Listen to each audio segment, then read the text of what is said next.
I made the tough decision to drop out of university. I do believe that each and every one of you can get there, truly. I genuinely felt like a failure. Hello, welcome. Hey guys, what is up? Welcome back to my channel. My name is Rachel. If you're new here, I'm a first year medical student slash YouTube person, I suppose. I am going to be discussing the truth about how I got into medical school slash my real journey to medical school. I'm gonna lay it all out there, all my dirty laundry, and I'm gonna give you guys the real scoop of trying to get into med school when it's not exactly a straight and narrow road. It's more like med school. More like that. Just gonna be honest about it. Making a video like this would not feel right without first making a bit of a disclaimer slash drawing attention to the privilege that I do have being a white, cis, upper middle class individual. It's a sad reality, but the statistics show, if you look at the percentages of minorities that do get into med school, I didn't do anything to deserve it, and just like the minorities didn't do anything to deserve it. But I just wanted to bring light to the privilege that I inherently have.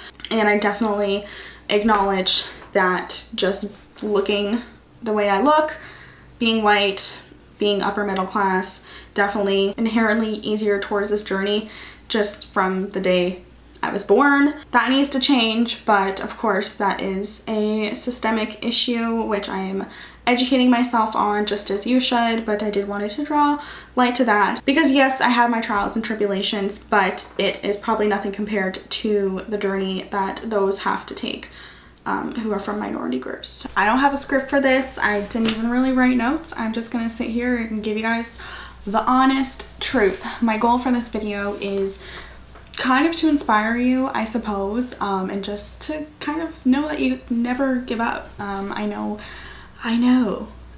how difficult it can be. I'm gonna talk about some stuff I've never talked about before on my channel. Please be kind and gentle in the comments. I'm a little bit nervous. I'm a bit nervous. Okay, so let's start from the beginning. On December 5th, 1997, a blessing to this earth was born. I'm totally kidding. Let's start with high school. Growing up, I was a competitive dancer, so I actually went to an art school for high school in Toronto. I'm not from Toronto. I'm from a suburb outside of Toronto, so it was about an hour bus ride on the GO bus every single day for me to get to high school. And I was 13 when I started high school. So 13-year-old Rachel would like hop on the GO bus. I had like one friend. We'd take the GO bus together. It was so much fun. And at this point, I wanted to be a dancer. Yo girl, wanted to be a dancer. As I said, I had danced my entire life since I was 2 years old, and I started competing in like international competitions when I was around 6, I think, or 7. I was gonna be a dancer. That was the goal. Art school, it's a good experience. I only went there from grade 9 to 11 because in grade 11 I decided to make the switch to a private school. Let's get into why. I want to say it was definitely in grade 9 when we first started feeling depressed. So that was like so much fun. And I didn't know what it was. I genuinely was just a miserable being. Just a miserable human being. But I was still doing good in school. Yeah, I was that girl that was like wearing like combat boots before they were mainstream, so like everyone was a little bit scared of me, which I think is funny. Like I heard a lot of girls and guys too used to think I was intimidating, which I think is hilarious because I mean I wouldn't hurt a fly. I don't hurt flies. I release them to the wild. Fast forward a little bit to grade 10, still kind of going through it. Not really getting help, don't really know what's going on. I was sleeping a lot in class. Like I would literally just fall asleep in class. But I was still doing well. My grades started to slip a little bit, and then grade 11 is when I would say it was like full blown, like I don't want to be here. I'm not in class, like I mean on the earth, trigger warning. Grade 11, I remember on my report card, I had 90 absences. So you're only in school, in high school, for not even 10 months. I think it adds up to like 9 months total out of the year with holidays and everything. And I missed 3 months. I missed 3 months of high school in grade 11. Needless to say, Homegirl wasn't doing great. I would throw up every single day before high school in grade 11. Like, TMI, that's how just like horrible I felt and how anxious. And it wasn't like voluntary, like it was a complete involuntary vomit every single morning before high school, because that's just how much I was miserable and anxious and just dreading high school. It just wasn't a great situation for me. So we switched to private school for grade 12 and I thrive. I also recognize that I'm in a super privileged position to even have had the option to go to private school. I did get a scholarship from the private school that I attended to, so I did it pretty much all on my own. That was kind of my parents' deal. If I wanted to switch schools, I kind of had to like make my own way there. So I did work hard, wrote a kick-ass essay for that. But I do acknowledge that for some people, the area that they live in might not even be accessible to have a private school. I do realize that, and I am super grateful that I was even able to have the opportunity to switch schools in order to have the smaller class sizes and not have the hour commute, which really was essential in my success in grade 12, especially with mental health issues I was dealing with. The school was super understanding. And it was just, I'm just skimming over because this is not important. Anyways, we got a therapist finally after being on a 6 month wait list to see a psychiatrist, because you know, mental health care isn't the best here. So I was on a wait list for 6 months and then I finally got in to see someone, and I had kind of like a team of psychiatrists, psychologists, therapists, and everyone, and we got better. We were doing great. Fantastic. Grade 12, amazing year. In between all this mess was when I decided I wanted to be a doctor. So I've wanted to be a doctor since I was 15 years old, and I started volunteering in a hospital in grade 11 is when I started volunteering in a hospital, and I continued that grade 11, grade 12, summers of first year and second year of university. Some people don't know they want to be doctors till they're later and till they're older, and that's totally cool. But if you know you want to be, this is the kind of route you want to take in university, high school, then I definitely recommend starting with your extracurriculars early. So like I said, I started when I was 15, shadowing doctors, volunteering in a surgery clinic, kind of being like, you know, the doctor's coffee person.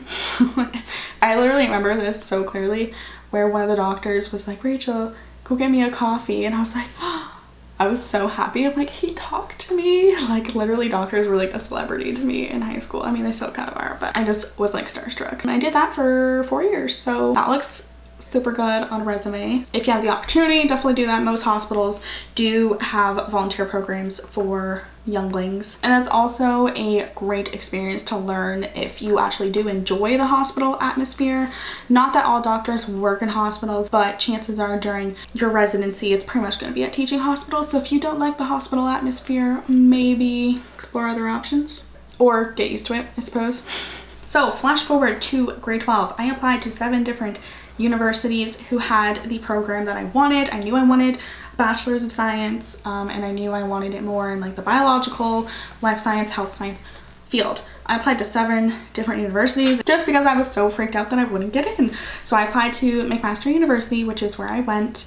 I applied to Queens, I applied to U of T, I applied to Waterloo, I applied to Western, I applied to UOYT, one more, I don't remember. I literally can't remember, but I got into all of them, luckily, which was nice. And especially since I was worried if I'd get into any. I don't know why, I've always kind of doubted myself a little bit. I did have a 93 average in grade 12, and in Canada, most universities just look at your grade 12 marks, your top 6 marks. This is where the first big piece of advice I would give you guys, other than start early if you know that you want to start early, getting in those experience and hours. Also, if you do bad in grade 11, like me, seeing as how I missed 3 months of high school, didn't do great. I didn't do horrible, but I didn't do great. Definitely like a 75 average, which will not get you into the top programs of universities for the program that I wanted. If you get the help that you need, and you continue to work hard and make the changes that you have to make, if you're in grade 12, it's basically a fresh start, unless you're applying for early acceptance, which I didn't apply for early acceptance because I didn't want them to see my grade 11 marks. So they mainly just look at your grade 12 marks, and that's it. Especially most schools just look at your top 6. So my top 6 were all good. They were all 90s. So I was able to get into the program that I wanted. So yes, if you are in high school, don't fret if you didn't do amazingly in grade 11, as long as you were taking the right level courses, which are university level courses, and you have all the prerequisites, and you do good in grade 12 you should be good. After I got these acceptances, I really didn't know what to do. I was kind of a little bit lost. I decided like a week before the deadline that I wanted to attend McMaster. McMaster is known for their health science, life science programs. I was really torn between U of T Queens and Mass. I do not regret my decision, even though some parts of university weren't the best. So flash forward to university. I am 17 years old when I move out on my own. I lived in residence first year and I had a roommate. I used to be such a people pleaser that even if something felt a little off, a little weird, a little like not sure if I want this, I still went along with it because I didn't want to upset that person. Don't do that. This is who you're going to be living with for the first whole year of university, which is a very important year. So if you kind of are like, don't know if I want to be roommates with them, follow that gut instinct. First year was okay. Went from getting all 90s in high school to getting 70s-ish, some 60s, some 90s, some 80s, really all over the board in first year. And that is my next piece of major advice. People say your average might drop 10 to 15% from grade 12 to first year university. For me, that was pretty accurate. Maybe not for everyone. For me, absolutely. So that wasn't ideal, but if I know anything, it's that you can come back from it. So if you maybe didn't do the best in first year, don't worry about it. It's okay. It is okay. I get messages almost daily about undergraduates worrying about their first year marks. And yes, I understand, because that was me. And I was like, well, look, my dreams are over. I can't be a doctor. I got a C in math. So again, I went from like a 93 average in high school to maybe like a 75 or like a 3.2 in first year university. I used to like get such bad test anxiety. Oh my gosh. I used to like throw up before university exams. We're seeing a theme here. Apparently this is how my body deals with stress. Another important thing that I did in first year was joined a club/group. So I joined the McMaster Medical Brigade team, and I actually interviewed to be an executive member, which I got hired as the financial officer. I met some amazing people through that club. The good thing about university is that you're gonna find people who are like-minded like you and have the same goals. There's just so much more pickings. One thing that medical schools do really like to see is growth and commitment. So for example, I get messaged about this all the time. What extracurriculars can I do? What will look good, etc. The easy answer is whatever you like to do, but also try joining something in your first year or your second year of university and stick with it. So don't be going from club to club to club to club just to get a million things on your resume. For me, I was an executive member of the Medical Brigade's first year. I was an executive member second year, and then I was president third year. So that looked super good on my application because it showed that I was committed to the team, and I also grew and climbed the ladder within the team, which shows growth. Second year was all right. It was okay. It was fine. I did a little bit better, kind of got into the swing of things. Decent and solid and good. Then third year came along. Yeah, third year came along and hit me like a ton of bricks. So I had been dating someone up until this point 4 years, so grade 11, 12, first year, second year, and we broke up in third year. So it was kind of mutual. It wasn't anything nasty in particular. There's definitely an adjustment because you're with this person for 4 years and then all of a sudden you're not talking anymore. It's a weird thing. It's part of growing up. So that happened near the beginning of third year. So I was single for the first time pretty much ever. I was 19 years old. This is where my personal life starts to affect my academic life and my school life. I ended up in a relationship with an individual of whom I don't like speaking of, partially because they're irrelevant and partially because it doesn't make me feel good. The summer before third year is when I actually started doing YouTube more intensely, but also more on the beauty side. And I had I had 2 viral videos, which was super cool. I was getting like recognized. It was really interesting, and yeah, that was a fun experience. And then third year happened and I couldn't keep up with it, which really sucks because when you're on the upswing of YouTube, that's when you want to dig in even harder and keep going.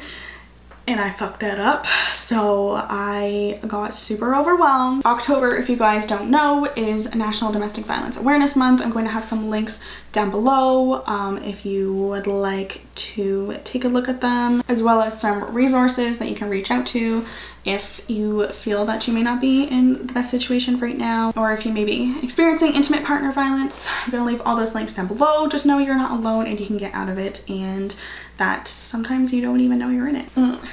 So as I had mentioned, I was dealing with depression, anxiety in high school, but it kind of got better for a little bit. Halfway through second year is when it kind of started to see a little bit of a decrease, and then third year it just plummeted to the ground. And being in the type of toxic relationship that I was in definitely exacerbated that. On top of this, in third year is when I decided it would be a great time to overload myself with responsibilities. So I was part of the MAC dance team. I was an executive on the MAC musical. I was the president of this club, the Brigade Club that I mentioned. I was also the Welcome Week science planner. Oh, and I was a Science Society mentor. Among other things, I also had a job at this time. I was a hostess at a bar. I genuinely didn't even know if I was gonna make it through my third year, but somehow through all of this, I managed to get the best grades I had ever gotten. So if you notice, what we're doing here is kind of, with grades anyways, an upward trend, which is another thing that are important to med schools. What they don't want to see is for your first year to be amazing and then you to go downwards. That's not gonna look too great. And avoid that at all costs. But what I like to tell people is if you are kind of starting from a decent average and you are going up and up and up, that looks very good on your application and your interview, and you can really highlight that, which is what I did and which helped me get into med school, is highlighting my perseverance, and I only got better and better and better. Of course, if you can just be like this the entire time, then that's a plus. But that's actually not the case for a good chunk of med students. So if you aren't like that, have no fear, your dreams are not over. The summer before my last year was when you are kind of preparing to apply to medical schools. So you reapply to medical schools in your fourth year of university or your senior year, your last year. I had written my MCAT the summer after second year, so I kind of got it out of the way early, and I did pretty decent on my MCAT as well. I probably would have rewritten it if I didn't get into med school when I applied. I definitely would have rewritten my MCAT just to make myself even more competitive, and I did take a prep course. I get a lot of questions about that. I do recommend prep courses. I do think they're helpful, but it's not impossible to study it on your own as well. So a lot of the extracurriculars that I was involved in kind of carried over to the summer after third year. And I was also still in the relationship that I talked about, and this is when things kind of came to a bit of a head. I was really not doing good. Honestly, just getting up out of bed was a struggle. People who are abusers, essentially, a big thing is control. I don't want to talk about this too much, but this individual just made my life extremely hard. So whenever there was anything good happening, if I had an important event, a midterm, an exam, if I had a meeting I had to go to, basically anything that was just focused around me and not our relationship, this individual would be a little saboteur. That is a type of control, sabotaging good things in your life. And just generally got to the point where I could not keep up with the responsibilities that I had. I was taking 2 summer courses that summer that I had to drop because I just couldn't even get up to attend class. It was just not a good situation. I was living on my own at that point. I had moved into an apartment, and because I just wasn't coping well and I was just in the depths of serious depression, I kind of began to isolate myself, which is another tactic individuals use. So I was kind of losing friends, especially my good friends, like the important friends. It was just the dark days. Another trigger warning coming up. First week of September, it was Welcome Week, and I was one of the organizers for Welcome Week, and I don't even remember that week. That week is whole blocked out of my brain, but I think it was mid first week of my fourth year. I just kind of wanted to peace out Girl Scout, and I had to move back home with my parentals, which was a saving grace, and I'm so glad that I had my parents. I know I'm kind of making light of this topic, but that's genuinely my coping mechanisms. I'll deal with it. So yeah, I moved back home, but I was still convinced I was going to go to 4th year, I was going to go to med school, I was going to do everything right. So I went back to school. First week of 4th year, I just couldn't do it on my own, so I made the tough decision to drop out of university. I don't call myself a university dropout because I went back the next year, so I think I just kind of took a bit of a breather. I met with a academic advisor, which, like, God bless her soul, she was an angel, and she kind of put me on like a sick leave type of deal, so I was still enrolled as a student. I was just kind of deferring my 4th year until the next year. So we took that year off, we grew, we flourished. I knew what I wanted to accomplish on that year off, and it was genuinely instrumental towards my success. I wanted a full-time job, I wanted to get my own car, and then I wanted to travel, and I did all those things. So even just those little successes really helped build me up and prepare me to come back for my 4th and final year and kick some ass. So I got a job, full-time job as a teacher, which was so fun, in like a classroom of a bunch of 3-year-olds, which was hectic. And I kind of flip-flopped what I wanted to do in my life at this point. I wasn't so sure on doctor route, and that was mainly probably just because I didn't think I could do it. Like, I thought I fucked myself over. I thought I screwed my chances. Like, no one's gonna look at someone who had to take a year off school. Like, I genuinely felt like a failure. What I didn't realize is that that kind of made my application a little bit unique in a way where they did bring it up during some of my interviews, and that gave me a chance to explain, and that gave me a chance to kind of highlight I recognized that I needed this time off to get better, and then I came back and I did better than ever. And what that year also helped me recognize is that I am in no rush to join the workforce. When I was 20, 21, I was like, get me the heck out of here. I'm done. I want to be done university. I want to start my life. I want to have a job. I want to buy a house. This little gap year was a time of growth, was a time of weekly therapy, was a time of staying away from boys. I definitely took the time to focus on me, to recuperate. At this point, I was honestly really embarrassed to even go back to school, and it sucked because I saw a lot of my friends graduate come that June, and meanwhile I was like, I couldn't even go to class. So I was just feeling really down on myself. A few people who were in my class before were getting med school acceptances, and although I was happy for them, of course there's a part of me that's like, I want that. Like, that's never gonna be me. I'm not even in school right now, and just this general failure feeling. I had even applied to transfer schools. That's how much I didn't want to go back to McMaster. It was just, I just kind of equated McMaster with like everything bad that had happened that year, and there's so much more than I even went into detail with, but it was best for me to go back. But I still decided to live at home that year. I didn't want to get my own place, so I was driving from where I live now to Hamilton, which was an hour and 40-minute drive, every single day for school. When I ended up going back that next year, when I went back, I had a whole new mindset. I knew what I wanted. I was only taking courses that I wanted to take. I had a goal in mind. I needed to get a reference letter. I needed to get close to a prof, because all these years I did not get close to a prof. I kind of like, some knew me, but I didn't really work close with them. So right away, like right in September, because I didn't have long before I was applying to grad school and med school, I got very close to the professor and I did some research with him, and he ended up writing one of my reference letters for med school, which is super important.